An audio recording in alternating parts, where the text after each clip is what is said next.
Hola, enoturista curiós. Et proposem descobrir les comarques de Barcelona a través dels paisatges del vi. I si vols, amb una copa de vi a la mà. Sabies que hi ha una ruta mística que uneix Montserrat i Manresa? Té prop de 500 anys i cada any atrau milers de persones de tot el món. Si ets curiós, acompanya'ns en aquesta ruta, vages camí del cel. Us proposem un recorregut que es pot fer a peu o en cotxe. Visitarem una muntanya màgica, un castell mil·lenari, una ciutat tocada pel cel i una casa rural amb ermita. Així comença el dia a Montserrat. S'hi pot pujar a peu, en cremallera o amb l'aeri, però reserveu forces si voleu anar caminant fins a Manresa. Noteu la pau, les formes ondulades de les muntanyes, la grandesa del paisatge. No ens hem llevat místics, però ens han parlat del camí ignasià, un camí que comença a Loiola, al País Basc, i que acaba a Manresa. Nosaltres fem el darrer tram i en un dia seguirem les passes d'aquest sant que es va refugiar en la natura. Excursionisme amb espiritualitat i meditació. És una espècie de camí de Sant Jaume català per gaudir del turisme interior. L'Oller del Mas és un castell que es conserva com fa 1000 anys. No sabem si Sant Ignasi s'hi va aturar. Nosaltres sí. La mateixa família l'ha mantingut intacta i les últimes generacions l'han transformat en un celler obert a tothom. La gràcia del Bages, per mi, és que és una DO molt gran on hi ha molt poques vinyes i són molt heterogènies, per tant pots trobar vins de totes menes. Des de dalt del castell tastem un picapoll negre.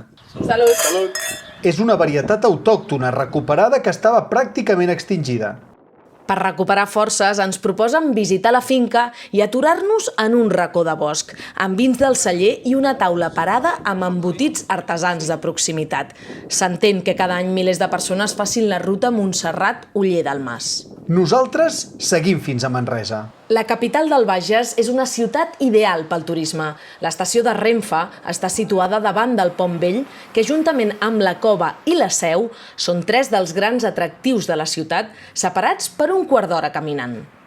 Sant Ignasi va caminar molt més, fins que es va refugiar en aquesta cova, de la qual avui només en queda una petita cambra. La resta s'ha convertit en una església on gent de tot el món hi viatja per fer exercicis espirituals.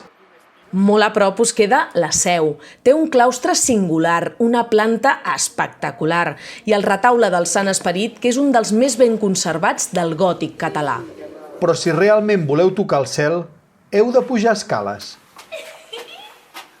La Seu de Manresa és la Notre Dame de Catalunya.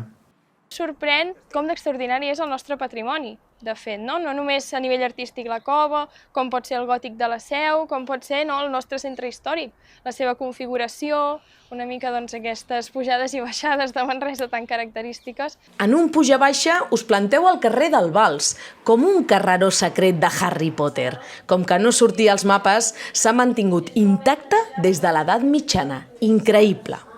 Prop de Manresa trobem aquesta impressionant masia característica dels nobles d'Espardenya, construïda al 1130.